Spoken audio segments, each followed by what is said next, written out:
It's that time of year again. Pumpkin season. I mean, pumpkin started off as just a regular old seasonal gourd vegetable, and he didn't know any better. And now look at him. He's this great old superstar. So pumpkin can be pretty controversial. Either you love it or you hate it. I'm kind of somewhere in the middle because pumpkin is super versatile. You can use it for mac and cheese, you can use it for soup, you can do it for whatever you want. All the flavors can be put with other things, like my favorite granola. It's the classic cinnamon, nutmeg, and ginger. I mean, what else can you love? And that just screams autumn. So I'm gonna do is my favorite sour cream pumpkin pie.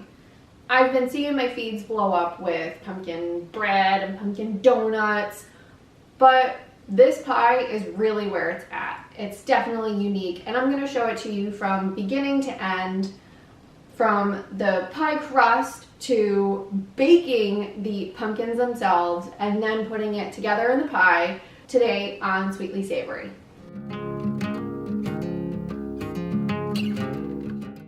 So the lineage of pumpkin pie dates back all the way to the late 1600s, and today's recipe was found in an old family cookbook of ours, and I can't find what the name of the book was or where it even originated from altogether. So any help is greatly appreciated. Why don't you go ahead and check out my Reddit now. It's just Sweetly Savory on Reddit, and try to help me out. Maybe you can guide me, point me in the right direction to where I can find more info on this book. That'd be super cool. So in the meantime, we're gonna just get started with the pie crust, because that's the basis of our pie. Can't have pie without crust unless you have a crustless quiche. So what you're gonna need for this pie crust is 2 1/4 cups all-purpose flour. You're gonna need 2 tablespoons of sugar, 1 teaspoon kosher salt, and I'm gonna be using coarse sea salt because that's just what I've got in my pantry. And 1 cup or 2 sticks of butter that's chilled and cubed. And I've got that cut up already in the fridge. It's just kind of hanging out in there. And finally, 6 to 8 tablespoons of ice cold water.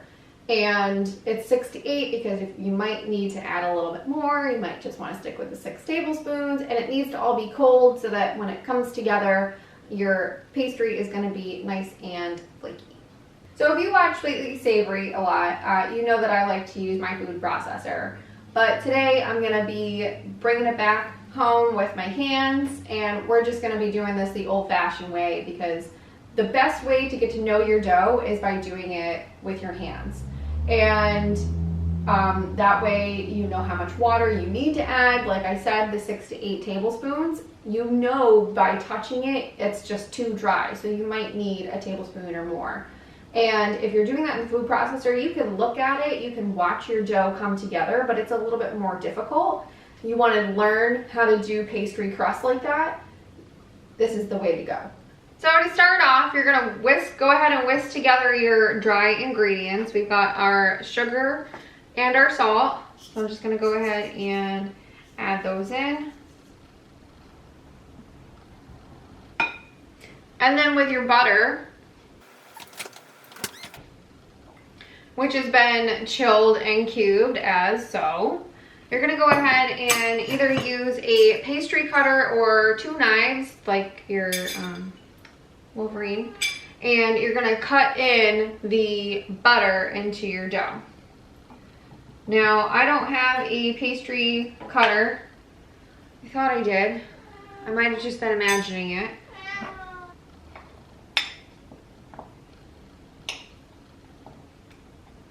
And I'm just gonna start off with about 2/4.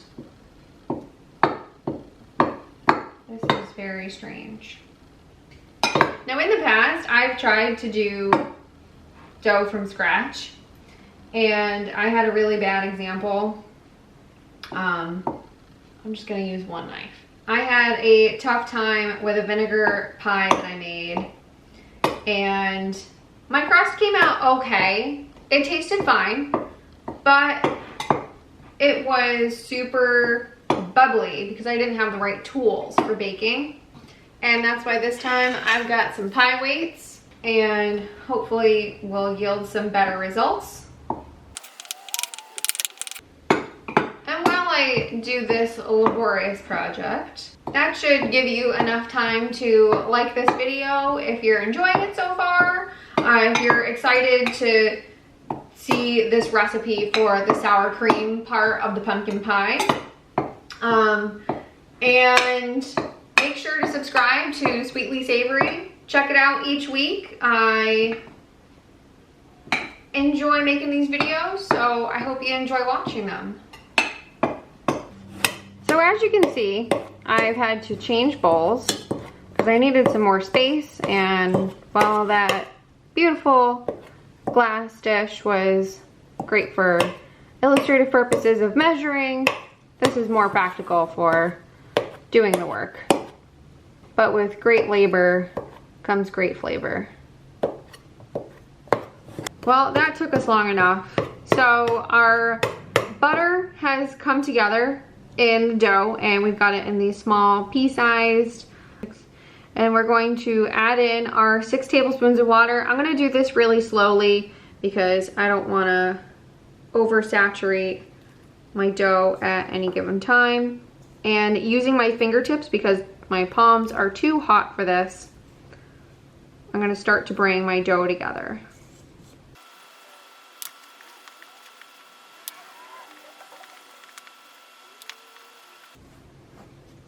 As you can see, some of it's starting to come together. And it is still kind of craggly or scraggy at this point. But it's starting to form some sort of resemblance to dough.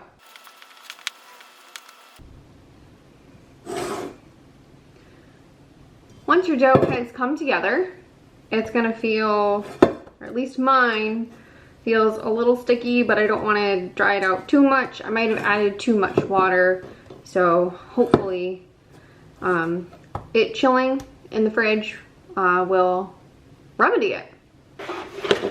Now what we're gonna do is lay out our roll mat. What I'm gonna do is go ahead and divide my dough in half. Now I should have prefaced this as I planned to, but I didn't. This dough recipe makes 2 pie crusts. So we're just gonna reserve part of that for now.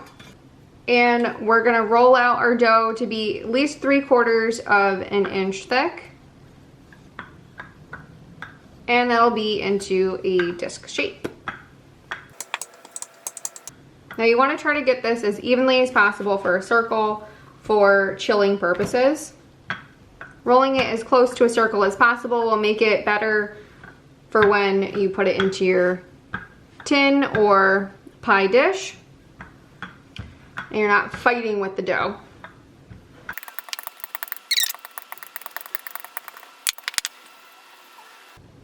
Oh, is that too thin? And now that we've got our doughs squared away, or circled away, if you will, we're gonna wrap them up in some plastic wrap to store in the fridge for 3 hours at minimum. Can be stored overnight. There we are. So we've got our 2 doughs so far. We will come back in a little bit, and in those 3 hours, that'll be enough time for you to like this video and subscribe to Sweetly Savory down in the little description below if you're enjoying this video, so that'd be really appreciated, and we'll be back in a bit. Let's get started rolling out our pie crust here. So on a lightly floured surface, we're gonna take our pie crust out and continuously move it around while we're rolling it out because you don't want it to stick.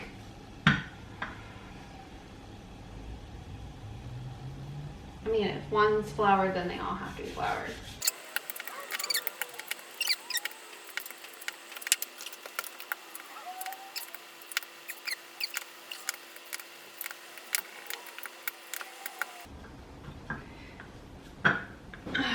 And this little, or big, counter cover that I've got is super helpful. I actually wouldn't have one without Evan because it was his idea to buy it. I just always guess.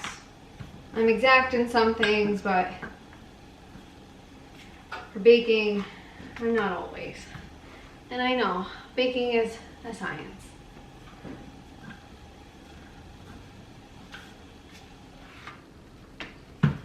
So the end goal size is going to be 9 inches. If you got a 9.5 inch pan, your pie is going to be, or your pie crust will come out to be 9 inches.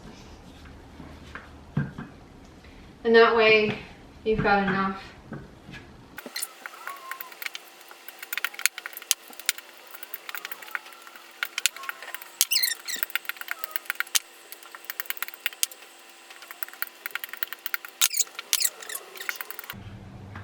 All right, I'd say that's about good.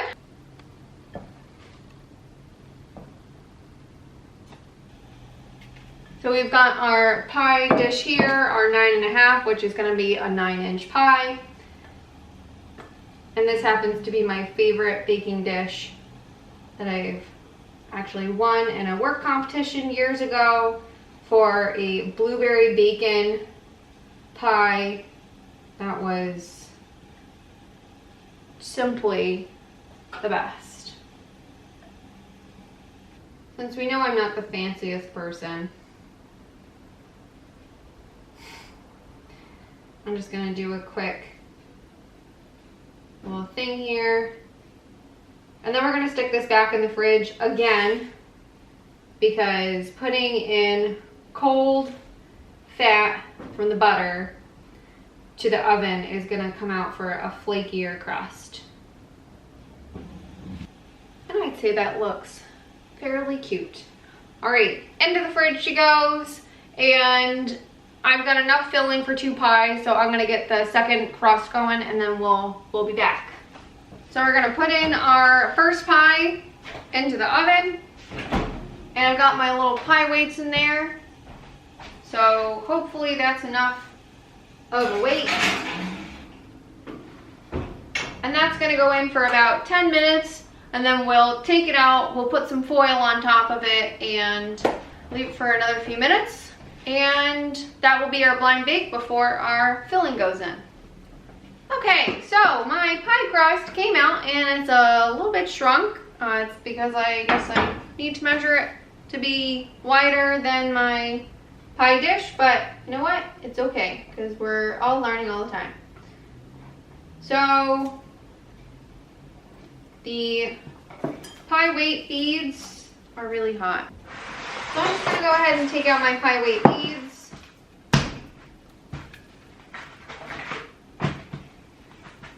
And we'll finish the bake about another 10 minutes. And then we'll be able to put in our filling for the pie. And regardless, it's still gonna come out tasting delicious. Our remaining 10 minutes are up for our blind bake.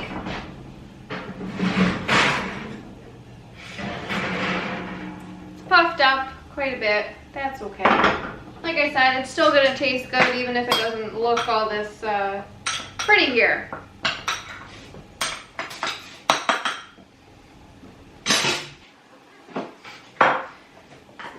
So we're going to take our filling, and there we have our pie filling here.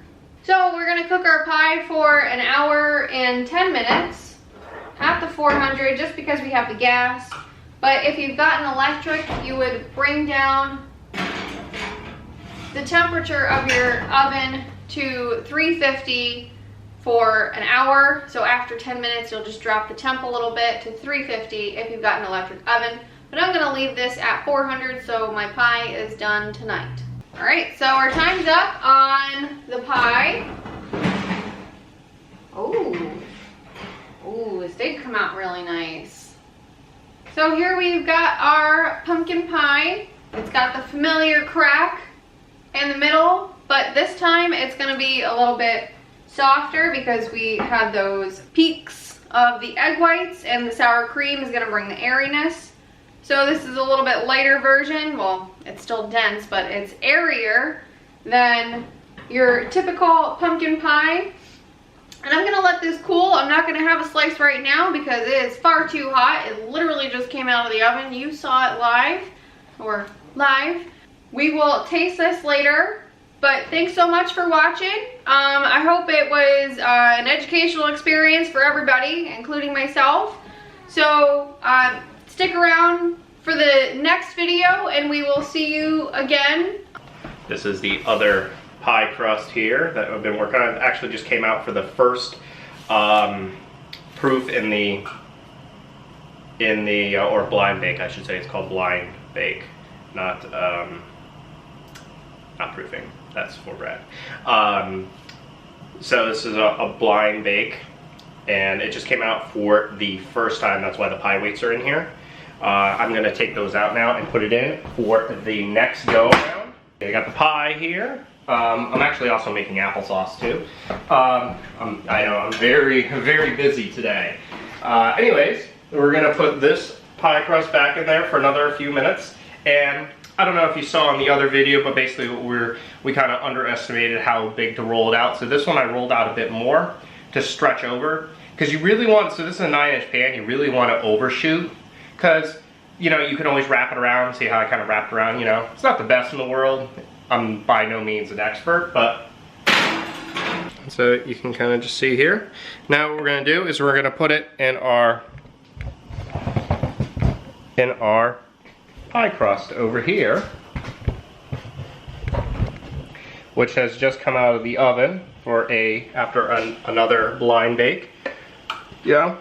So I'm just going to kind of pour it in. Alright, so we got our stuff loaded into our pie here, and we're just going to put it in the oven for an hour, see what happens.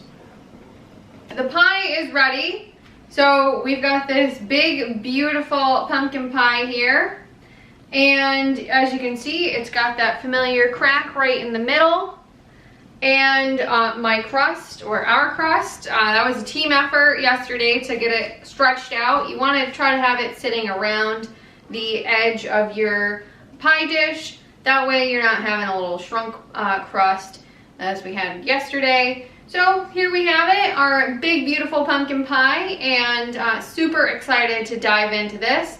Let us know in the comments what kind of pie you like to have around your Thanksgiving table, if it's apple or cherry or blueberry. I know those are closer to summer pies, but still, pie is pie any time of the year. So I hope you enjoyed this compilation video. Make sure to check out the videos over here. You might like these treats year-round. Make sure to subscribe to Sweetly Savory so that you can stay up to date on all the delicious homemade foods that we're doing. We'll see you again next time on Sweetly Savory. Bye.